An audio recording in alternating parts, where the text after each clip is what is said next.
Welcome back, everybody, and you're watching North Coast Craftsmen. Today is the day that we've all been waiting for. It's the day all these boards finally go up on the wall. The day that it's taken so long to get here, and we're excited to finally show you how you put tongue and groove boards up on a wall. Before we can show you these boards going up on the wall, we do have a few things that we have to take care of first. The very first thing we have to do is put a few nailers up on that wall that we showed you, just so that these boards have somewhere to be nailed to. There's some spots where there was tile that they don't have anything now, so we have to take care of that first. And then the next step, we have to square off some of these ends on these boards. They're not square, and then there is some bad parts to some of these boards that we'll have to cut out, so we'll have to do that before we can put anything on the wall. So stick with us and we'll show you the whole process, and in the end we'll have a nice, beautifully done wall.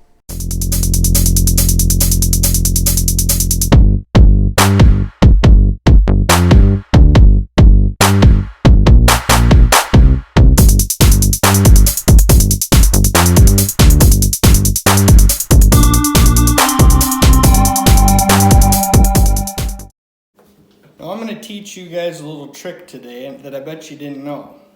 Did you realize that you could put this little wood screw right here into concrete? Well, you can't with just a wood screw, but if you use an 1/8 inch masonry bit plus a drill, you can get this to go right into that concrete. Now I'll show you how. So the first thing you're going to do is you're going to drill a hole. Once you hit the wood, you're going to drill through the concrete, making sure that you go the correct length that the screw is.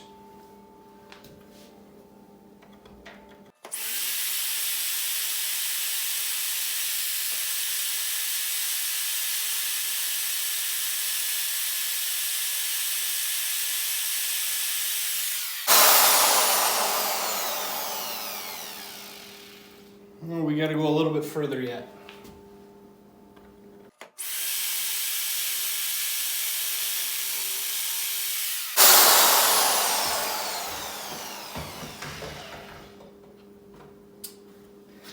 Now we take our regular drill plus the screw,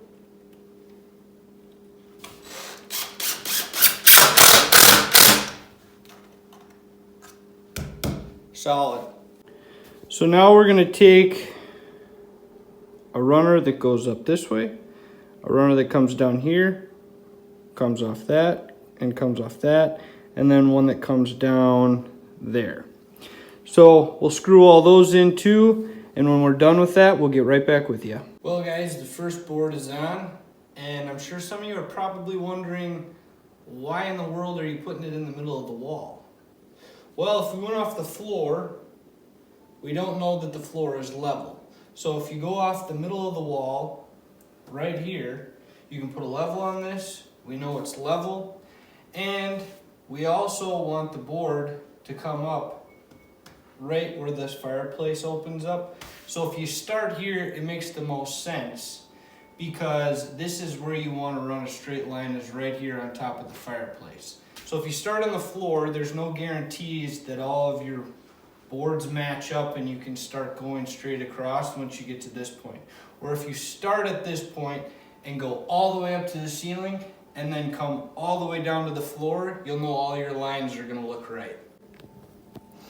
Now, because I didn't show you the first two nails that went in, I'll show you them now. So here's the very first nail that went in. If you can see, this is the top of the board and the bottom of the tongue. That's exactly where you want to put your nail. Here's the second nail that went in. Now, I'll go along and I'll show you the next couple that go in.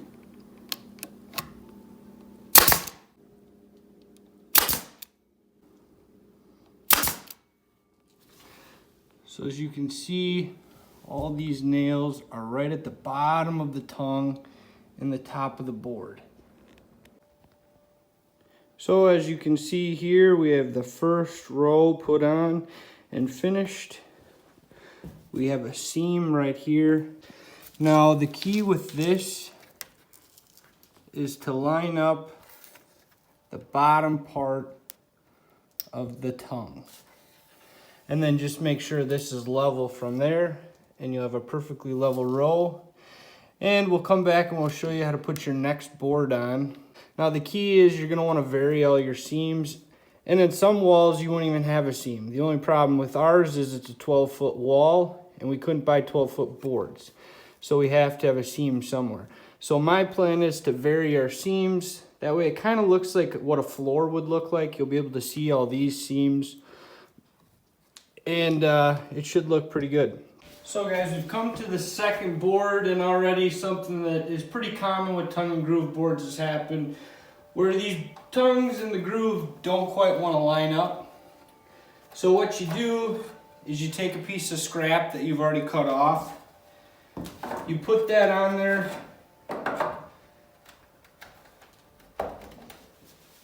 and then you give it just a little bit of a tap. And that little bit of a tap will make this board go down into the slot. Just like that. Now you don't want to go hitting this tongue with a hammer because it might break. So that's why you take a piece of scrap board and you just kind of go along the whole board and pound it down. And you just do that the whole way along the board until she goes in and fits. So as you can see, we've closed that whole gap along that whole line. And as I said in part 2, no nails. So now we've got row 2 on all the way across, and as you can see, we put a seam there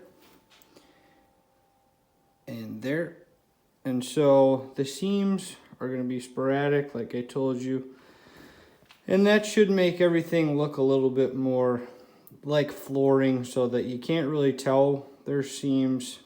They don't really stick out, and so everything should look pretty good. So we're going to put you on a time lapse, and I'm going to kind of go keep plugging along until I get to the ceiling. And then I'll show you what we do once we get up to the ceiling.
Well guys, we are just about done now with the upper section of the wall. As you can see, we just have one more row to put on.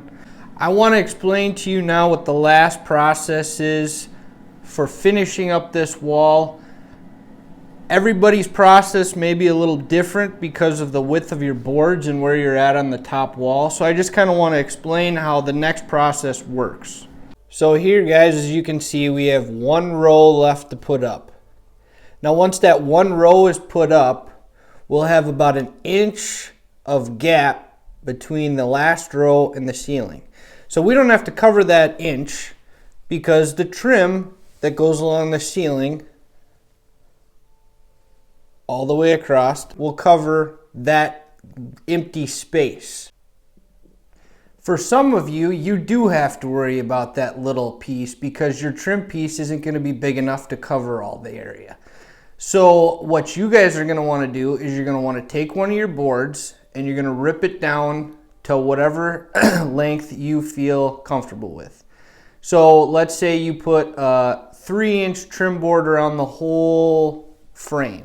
So basically all you have to do is give yourself a little bit to nail to with that trim piece, which up here we've given ourselves plenty to nail to.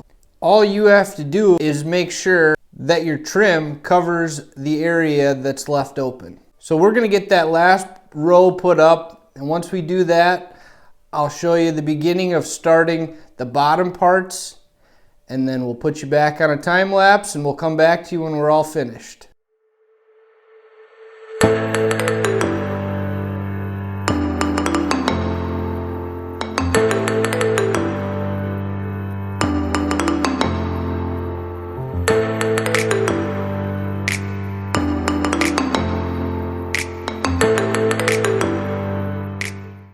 Well guys, we got a little bit of a change in plans.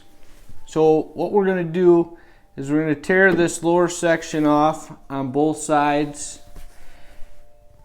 and we're going to run this wall just a little bit different. I found a new way of nailing to make this wall look a little bit more uniform. So I'm going to show you exactly what I'm talking about. So I can put this board up inside of this groove, and I can nail right in here instead of on the tongue. And so that means we can start from the top and we can work our way down to the bottom rather than starting from the bottom, working our way up to the top and making a board fit in here. So what's going to happen is this whole wall is going to look more uniform. It's going to be the same all the way till you get to the bottom.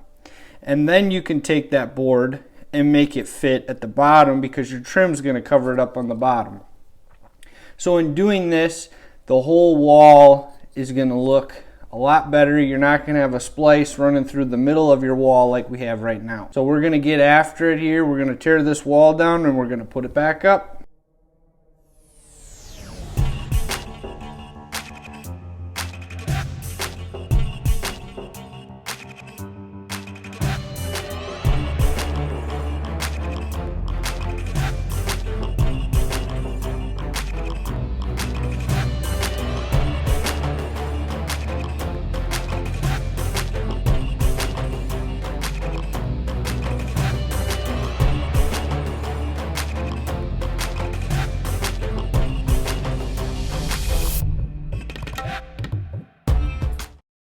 So guys, as you can see now, we've got the fireplace frame back up on the wall, and the last step to finishing up the tongue and groove boards is going to be building a studded wall that comes up about this high, so about 8 to 10 inches, and then we can put our hearth top right underneath the fireplace frame here. So in order to do that, we're going to take some 2x4s, we're going to build the studded wall around the outside, and that'll give us a nice support system to put our hearth top on. The hearth top, we have a slab, an oak slab that's about 2.5 inches thick. It should fit in perfect with the character of the wall. This slab has a ton of character. It's really nice, and it's going to match this wall really good. We're going to coat the top with epoxy, make it all nice and shiny. It's going to look really nice.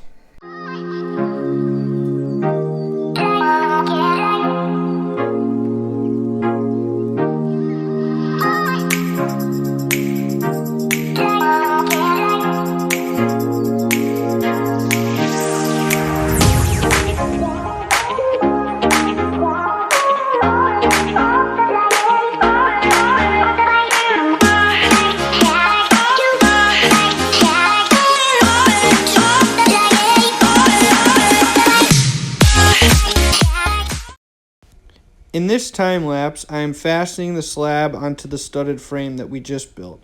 To do this, I drilled pilot holes and then used 2.5-inch screws. Then I put the rest of the tongue and groove board on, starting from the top, working down to the floor. If you would like to see the process of working on the slab and getting it ready, check out our epoxy how-to video.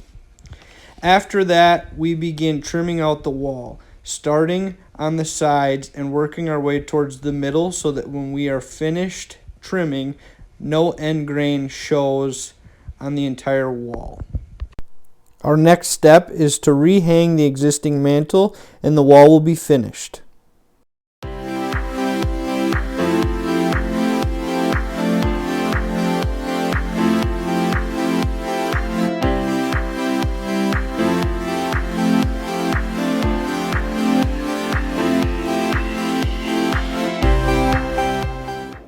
Well, folks, the wall build is finally finished and I think it looks absolutely wonderful. Write a comment below and let me know what you guys think. So as I wrap up this video here, I kind of want to let you guys know where we plan on going in the future. We have a few videos coming out in the next couple of weeks that will be all about epoxy. So if you're interested in epoxy, those will be the videos for you guys. I'm pretty excited to have you watch them and see what you guys think. We have a couple more projects that we have to work on as well. We will go through all the processes of those projects.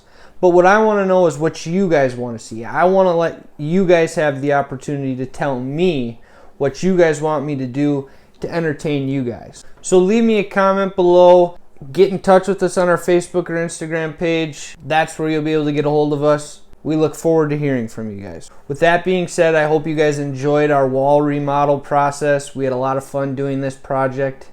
We look forward to producing more content for you guys in the future. So thanks for watching. Subscribe if you haven't already, and look forward to our next videos in the coming days. Thank you guys very much. We appreciate each and every one of you.